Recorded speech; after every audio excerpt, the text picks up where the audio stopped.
Do you think that your business is doing fine because you're not broke? That is not strategy. That is survival. If you're not using your numbers to make smarter moves, you're actually leaving money, time, and opportunity on the table. So, as an online business owner, are you truly leveraging the financial side of your business to guide your decisions? Or are you just hoping the numbers will somehow magically work themselves out? In this episode, I chat with Chidi Egbujie, a qualified accountant who helps business owners stop flying blind by showing them how to use the financial data they've already collected, but often ignore, to make strategic decisions. We explore the difference between simply filing taxes and actually using accounting tools to power your growth. We cover cash flow and why it's not the same as profit, setting financial goals, and how technology like Xero or QuickBooks can be your best friend or your biggest waste of money if you use it wrong. And we look at how starting with your personal goals, not just your business goals, can be a game changer. Chidi brings a refreshingly practical perspective to finances. With a background in financial services and big data, he's helped countless entrepreneurs, especially tech-savvy and service-based businesses, transform their accounting from a yearly headache into a strategic tool. And his ability to translate financial speak into everyday language makes him the perfect guest. Welcome to the Online Business Launchpad podcast. I'm Trudy Rankin, and this podcast is for business owners who want to hear stories, tips, and advice from online entrepreneurs who have overcome problems and challenges to get to success. Because if they've done it, so can you. Welcome, Chidi. What's your background and how did you get to the place where you do know so much about finances? So I'm an accountant as a start. So I'm a qualified accountant. But before that, I was always curious about numbers. So I'd always had this interest with numbers, even when I studied business at university. And I chose the more number focused modules, should I say. And then it was after university, it was really just to try and get a job, just try and find a safe job. And I decided at the time when I started working just in an office, in a motor dealership, I decided I wanted to become a qualified accountant purely for security, just so I could have something that would always mean that I have a good wage, I earn a good wage. But over the time, I've pushed myself and I've strived. I worked in a lot of financial services, a lot of the big banks, and I learned a bit about data, the way they use data, the way they use figures to drive decision making. And that really awakened this little beast in me and pushed me towards setting up an accounting practice, which is what I run today. This is fascinating because you talk about using the data to help make decisions, strategic decisions about whether or not they, lots of things, will they loan money to a specific types of businesses? What are they going to do in terms of their own investments and things like that? And it's one of the things that I think a lot of small businesses never have the privilege, pleasure, I don't know what you would call it, maybe sparing them the pain, I'm not sure, of having somebody who can actually take those numbers and use them in a very strategic way to make strategic decisions. It's something that most small business owners don't get the opportunity to even think about or try. So in terms of your accounting practice that you have, typically what kind of businesses do you work with for? What kind of organizations, or even maybe they're just, is it B2B or B2C, a business to business or business to just commercial or just to people? I think initially you just try and help every business owner, especially startups, trying to help them on their journey, try and give them financial exercises and a blueprint that they will run with and guarantee them success. But over time, what I've found is that people who are open to data, which essentially is not so much data, but people who are open to technology, people who are non-cash businesses, we kind of align because I can really help them and the information I give them can really light their pathway towards success. So that's really it in terms of the people I work with.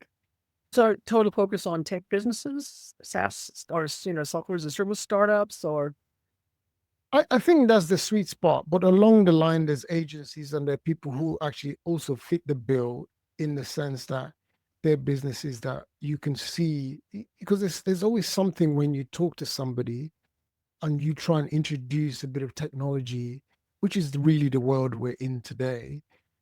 technology for them and they're not interested. So it's really from tech and skirting out to business owners who are open, because really there's so much power in our data. And I think there's one thing talking about business owners or businesses that use the data, but a lot of businesses don't even have it. So they would have an accountant and they would bring a bank statement and they would get the accounts and taxes filed, but they don't have any data that they can call on and use in making their decisions. So it's really key for us. That's interesting. And that's a really good distinction between focusing on technology-based businesses, software as a service type businesses, versus the kind of people that you're talking about, which are small businesses who could be using technology and the data that it produces Correct. for ways to actually help make smarter decisions around their business. Can you give us a bit of an example of someone that you've worked with where this has made a bit of a difference? No, because there are a lot of things that big businesses used to do. It's normal to imagine a big business where they will they're about to make a decision and they sit around a table and someone brings some reports in, right? And they go through it and then make a decision. But small businesses don't see themselves, a lot of small businesses don't see themselves in that way. And it's really getting them used to doing that. I'll give you an example of a client of ours, and we noticed he was struggling with his GST, we call it VAT. He was struggling with his payments. And then he was already using books, but not using it in that way. QuickBooks being your accounting software. So he had the data, but he wasn't using it. So I sat down with him and he's really trying to help him solve that situation and starting to use his data to try and understand his where his revenue is coming from, where his costs, what kind of costs. And then the more you start to delve into it, you just think, okay, who is he hiring? Where does he get his leads from? How is his pricing? And we were able to turn over a few months, obviously, we're able to turn his business around. But we couldn't have done that as easily without him having that data. That's interesting because that's a good example. It's also in terms of thinking about, once again, from a small business perspective, thinking about the typical way that most people would use their accountants. Right? It is just about, hey, help me file my taxes. I don't understand the complexity. But you're talking about something that's far beyond that, which is basically, as you said, taking the data, asking it questions, or looking for answers to questions, and then basically using it to make business decisions that a lot of people would actually assign more to a marketing person.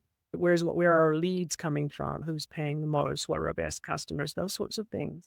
How did you go about, or how do you go about actually, let's just assume you've got a new client in, and how do you go about actually stepping them through that process that you use to actually come out with an outcome that makes it better for them than where they are at the moment financially?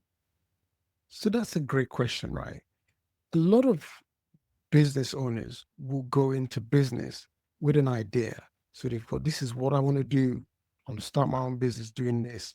Or I've been working in this field. Now I'm going to turn that into a business. Or I have this idea. Let's make it happen. And you start it.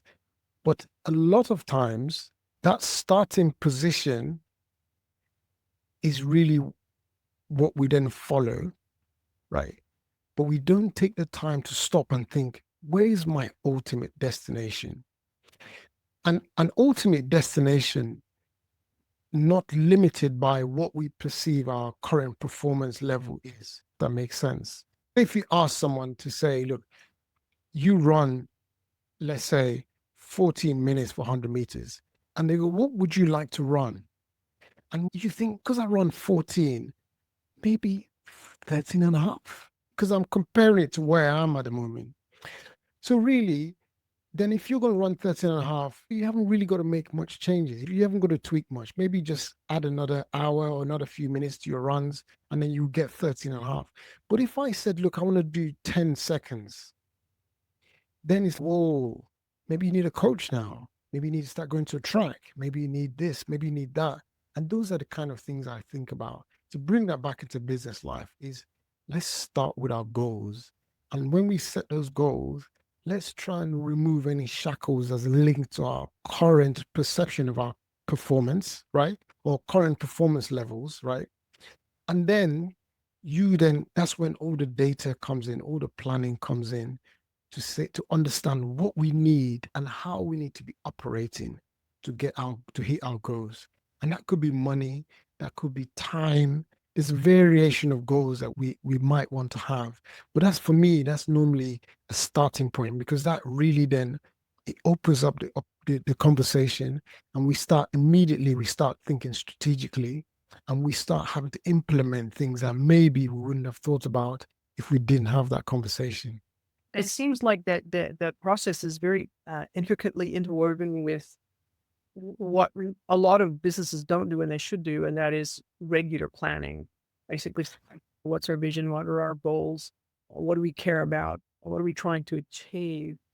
And I'm curious because I have worked with a lot of very new startups, usually solopreneur startups, people who have come out of corporate and they're wanting to start their own business. And one of the things that often will pop up, and you ask people, What's your goal?" And people often don't really know yet what their goal is because they're too new. How much money would you like to make? I'd like $1 million. Thank you very much. And do you often get that reaction? And how do you work with people to help them become more realistic? I think that when you have a business, it is very hard for a lot of people to just say, okay, how do I want my business to be? Because automatically it links to stress. You think of a business that's already busy, and then once we say we want more, we want to make this harder, is for me, I find that's not the best way to go about it. What I normally do is start with the person. So start with the personal goals, right? So it's where do you want to be? Where do you want to be living? How much you want to spend? How much time do you want to have with your family or playing with your hobbies? And then, and that's it's easier for people to extract that information, right? Just without thinking about anything else. And then we then have to then leverage it on the business. It's not, now, what does the business have to do to be able to give you this life? And then we have a strategy straight away, because already it's now screaming, if the business is to be making more money, then how do we do that? If the business needs to be freeing up more time for us, then how does the business survive whilst we do that? So all those things, I think it drives decision making. Yeah, I'm sitting here, I'm thinking that yeah, it's a lot more sophisticated, complex. Maybe those aren't the right words, but it's more involved than a lot of people think. Because you're having to take a much more holistic look at the business and the drivers behind the owner of the business and what it is they're wanting to achieve. Just out of sheer curiosity, and maybe you haven't, but have you ever worked with people who have said to you, "Hey, the ultimate goal is I want to be able to sell this business either tomorrow or maybe 2 years or 5 years from now." And if I take it from the fact that you're nodding that you have, you've worked with people like that. Yes. Yep. Yep. Yep. So when you're working with people who have said that's one of their goals, is there a difference in that way that you work with them than you would with working with somebody who's actually wanting to really expand out their business? It's definitely different, because when you're working with somebody who wants to grow, you're essentially thinking of a plane on a runway, and we need to have everything ready to be able to take off. And we need to be ready for that turbulent period that we'll go through before the plane takes off. So having a business that can support that, and having the owner being prepared for that. But essentially, ready for sale is more like an inspection. So what we're saying is we want to get this house in the right order, where I'm not the one that's cleaning it, but also everything looks good, right? We have everything working. So it's getting everything in order and having a system that can operate without key people dependency. So those are the kind of things that I think about. But obviously, if it's whatever makes it more attractive. We think about profitability, we think about revenue, we think about all the financial processes in place. There's a lot to go through. It's always, when I get asked that question, I always, first of all, I think it's a bit late. It's not too late, but these are the kind of conversations we're having with startups. But when people start off, they just feel, oh no, that's for the big guys. I don't need that. But actually, every business owner should be thinking about it. And it's a real tragedy, especially when businesses go bust, because they just didn't have the warning signs in advance. That's when it's a real tragedy. Yeah, or they chose to ignore the warning signs because it's really easy to just put your head down and try and work through the problems rather than stop. Yeah, yeah. So in terms of, I'm just going to pose a scenario here. So let's say you're working with somebody who's actually starting a business. You were or they were lucky. They realized they needed somebody like you right from the very beginning, and Yeah.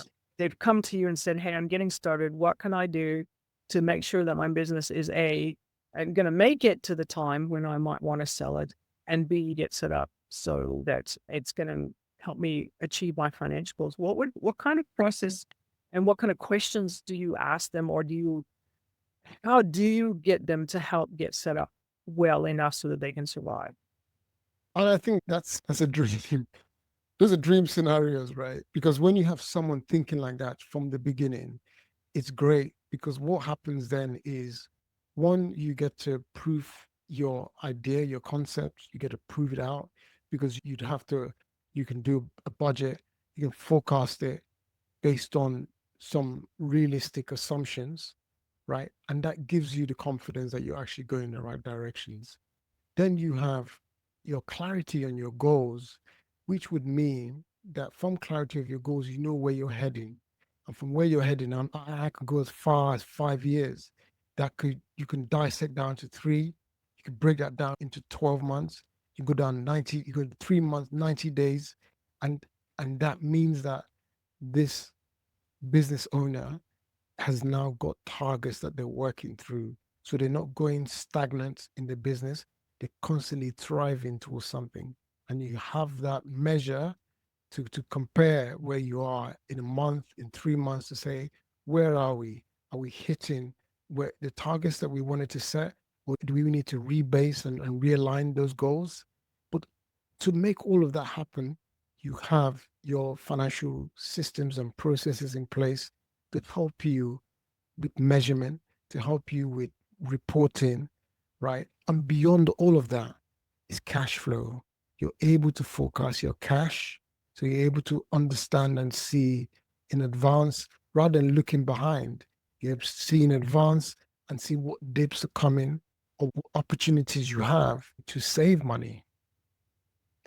That's a really important point because a lot of businesses, when they're first getting started, they don't know yet what the cycles are, and they might be seasonal variations in terms of what might affect the cash flow.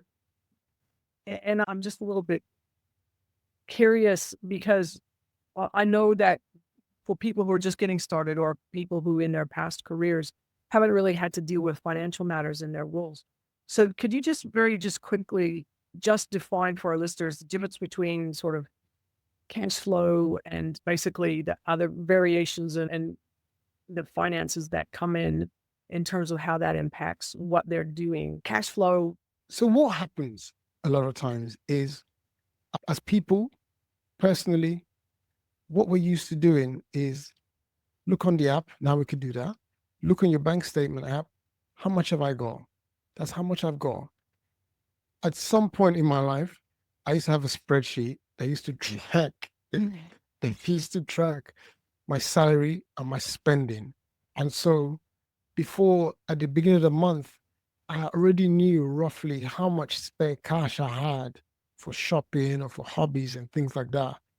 But a lot of people don't have that. You just look in your bank statement, or physically in the cash point or in your bank statement or app, and you see how much you have. And personally, that's probably enough. That's enough to give you an indication that, look, okay, I've got $500 left. and I'm still going to get paid in 2 weeks' time. So, okay, should we go out? Maybe I'm not going out today because I know that. But when you apply that same practice in your business, what happens is it's fine probably for day 1, 2, 3, but as the business starts to ramp up, it becomes impossible, right? And when you look at people who back themselves in a business, I see, and I think it's a positive when business owners back themselves. And I see that in their financials. They got marketing budgets, they got loans, they got all sorts of, they got staff, and all these things they do. It's great to boost the business. But what that means is now a flurry of activity, which is separate to your typical income statement, which is revenue less your expenses equals profit. You now got things, you're paying loans, you're doing all sorts of stuff. And it's very hard then to get to a position where you're comfortable and in 3 months, what's happening. We had a client who refused all support and help, and eventually he went bust because he ran out of cash. And it was very sad because he was making money. He was turning over 200,000 pounds a year, but he still went bust because he wasn't able to align his spending to his cash position. And that's a tough one because at the very guts of it, you've got cash. You might have cash coming in 60 days because you've already done some work. But your bills and your creditors want those bills paid right now. They're not going to wait 60 days for you to have your money come in. And that is something that a lot of people don't think about. So I want to ask the next obvious question, at least in my mind, it's the next obvious question.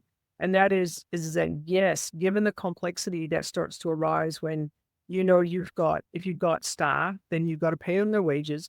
But it's not just their wages. At least here in Australia, you've got to help pay for their superannuation. You've got to make a contribution to the superannuation.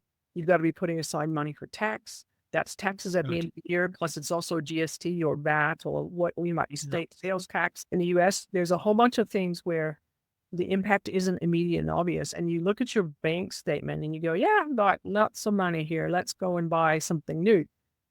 But if you do, oh my. So you talked earlier on about using technology better in businesses to help with it. That's the obvious part of helping to manage this complexity, but not everybody's comfortable with technology. Talk us through the process that you use to help bring people to the place where they go, yes, I need some technology. What do I get? How do I get it set up? How do I use it?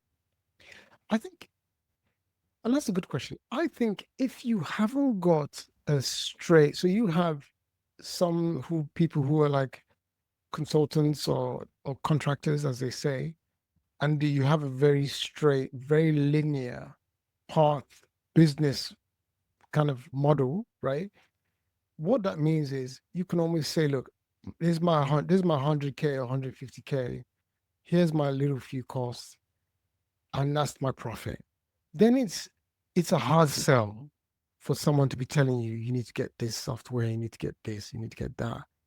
But if you're operating a business that is, let's say, 10, 20% more complex than what I've just described, then I think that you need to have a system where you're capturing your business activity in some kind of application.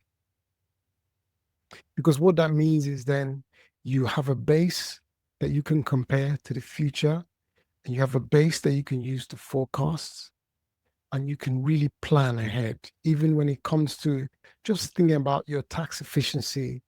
By planning ahead, it could save you a lot of money by just understanding where we are, what's happening before the year runs out, and so you can plan accordingly.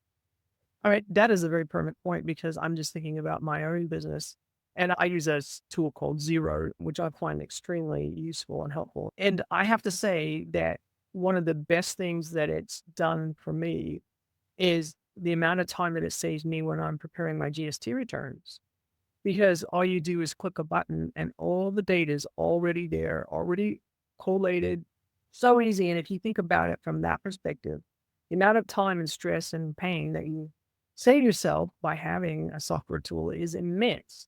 And that's something that I don't think that if you don't have the software, you don't know the feeling, is all I can say.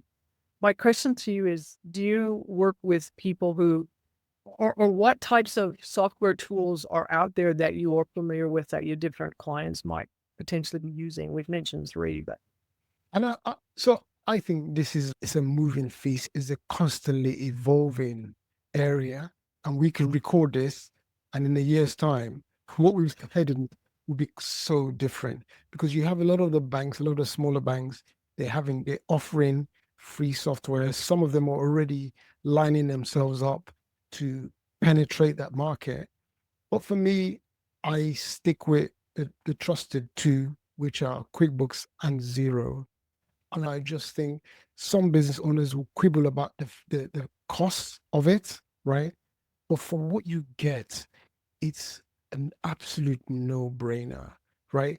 Because starting from making some things really simple, things like your invoicing, checking whether you've been paid, making sure even when you look at your GST or your VAT, just making sure you've included everything you need to, that can save you money. But it's just then taking it a step further and just having all of your information in one place and be able to see the story of your business and starting to use it is absolutely fascinating, I think. and that brings me to the next question, which is if you want good data to show up or be available via your software, you have to put good data in. So, what would be maybe a handful, three or four of the best practices when it comes to making sure that you are feeding your technology, your software system, the right kind of data and doing it in a way that's going to give you the right answers later? And Trudy, you've said it there, and the phrase garbage in, garbage out comes to mind, right? Because I have clients that with me today, and it was purely because they came to me with a problem. They started off, in a way, I blame the software providers because they have all the marketing that says, oh, yeah, come and use our software, run your business in your pocket, and all these things. But these transactions that you're putting through an accounting software, you behind them, they're accounting entries which if you don't understand, you get yourself in a bit of a twist. So the value of a bookkeeper is really underestimated, right? I highly recommend a business owner to get yourself a bookkeeper and start to get everything in the right order, even if it's just for a period. So they lay down the foundations and they show you how to run them. But essentially, what that means for you would be the data that comes out is accurate and it makes sense. And it's so important because if you don't have accurate data, you can not only does it have the chance of messing up your cash flow, it can mess up your business. It can make your business look a little bit iffy to the tax people. And that's never a place that you want to get into.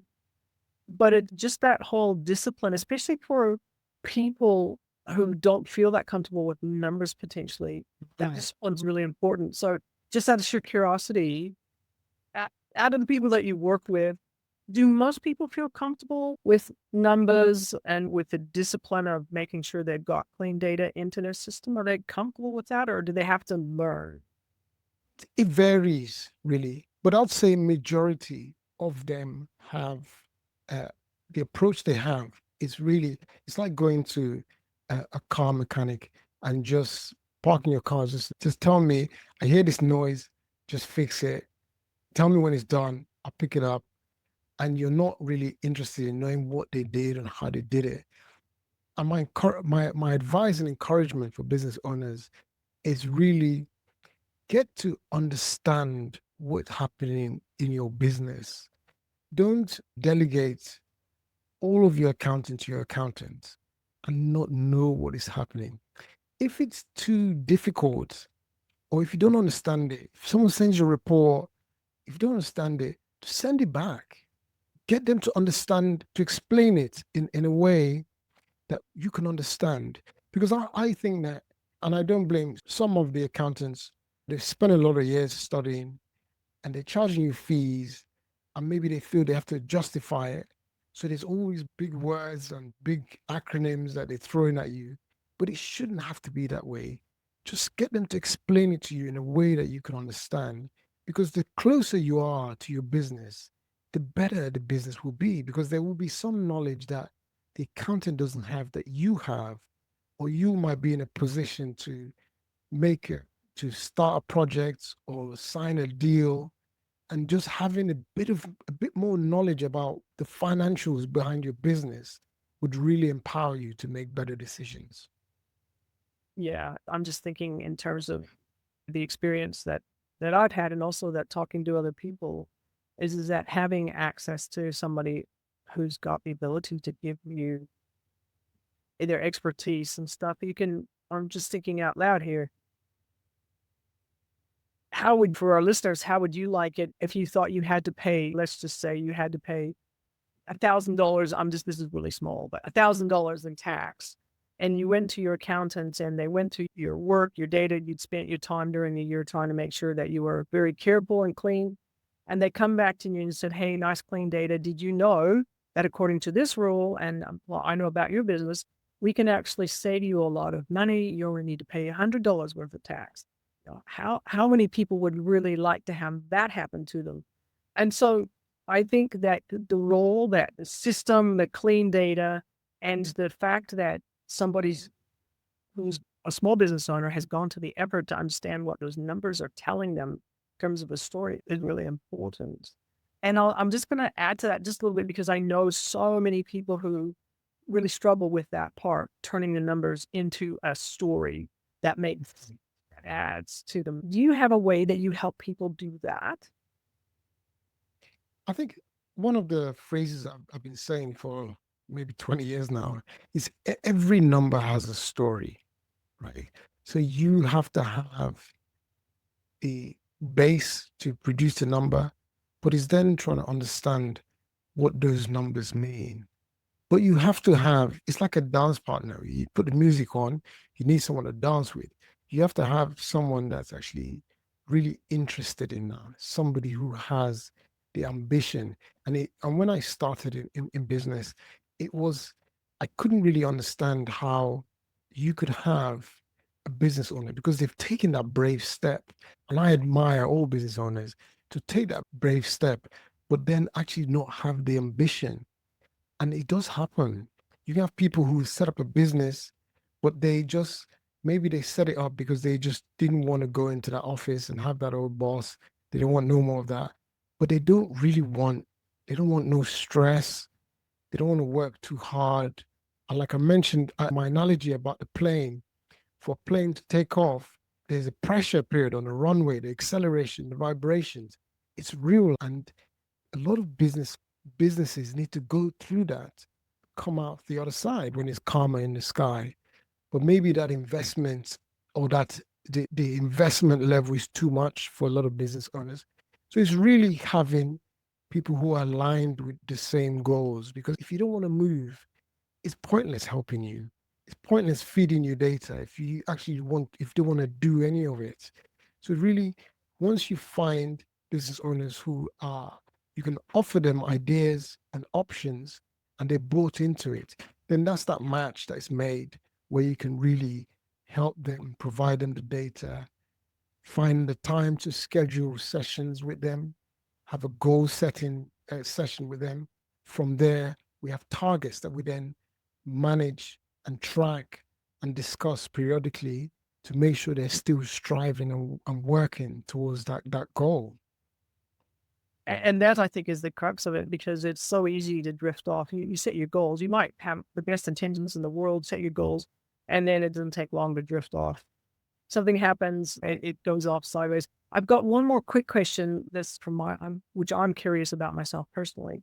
And that is that do you use AI at all in terms of, and when I say AI, let me be a little bit more clear, generative AI, things like ChatGPT or Claude or some of the other ones that are around. Do you use that at all in terms of helping your clients just basically achieve those financial goals? Oh, I think AI, in some ways, it's absolutely amazing. but in some ways it feels a bit premature. But what I use it as, it's like a partner. I use ChatGPT particularly as a partner where I can bounce ideas off of. It's like having someone in a room with me and say, hey, what do you think about that? And they send it to me and say, oh, that looks better. What this is the kind of person I want it for. How does that look? Or I've got this new client, I've written this, and I just want to make it simpler. Help me make it simpler because I want it's important for me that this doesn't have too much jargon and they can understand it. It's things like that. But things like tax rules, it's not ready yet. So we still have to do this. We have to go this the old way. But maybe when we've done the research on certain rules, ChatGPT can help us summarize it. Just so it's all about easier ingestion on the client side. That's where we really use it. But the thing that Trudy is like people see AI as ChatGPT, but it's all over. In Microsoft, it's in all these, it's all embedded in the way predictive texting and all the things that they use. So we're all using it really, if that's the way to put it. I think that's a really good point because it really is, and we've all been using it for years and didn't maybe call it what it's being called now. But it's just that now it's obvious in your face, and lots of people are using it in ways that maybe they hadn't thought about before. I think it's fascinating. I think that's it's watch this space. So Chidi, it's been really fascinating talking with you. It's always really refreshing to talk to somebody who clearly knows what they're talking about, and especially around a topic that most people, although they desperately know that it's important, don't always know what to do, where to go, or how to handle the financial side of the business. And if you can't get the financial, there's sort of two things. Got to get your finances right. You got to get your marketing and sales right. If you can't get those things right, you still have a business. I appreciate you being on the podcast. If people wanted to reach out to you, maybe just connect with you, or maybe if they want your help, where would they go? So I'm on LinkedIn, Chidi Egbujie on LinkedIn. I'm also on my website, Virtual Focus Accountants, also Virtual Focus Accountants on Instagram. Alternatively, an email, chidi@virtualfocusaccountants.co.uk. Okay, no, that's fantastic. I'll put those in the show notes so that people can get to them if they're interested. Once again, thanks, Chidi. It's been great. Thanks for sharing and talking to you, Trudy. It's been fantastic. I hope you found that conversation with Chidi as interesting as I did. Remember, the difference between a business that struggles and a business that thrives often comes down to how you handle your numbers, not just filing taxes, but using your financial data to shape your future. And if you enjoyed today's episode, make sure to hit that subscribe button so that you never miss an episode. And if you're feeling generous, I'd love it if you left a review. Your feedback not only helps me, it helps other people discover the podcast and join our community of smart, savvy business builders. Thanks for listening, and I'll catch you in the next episode.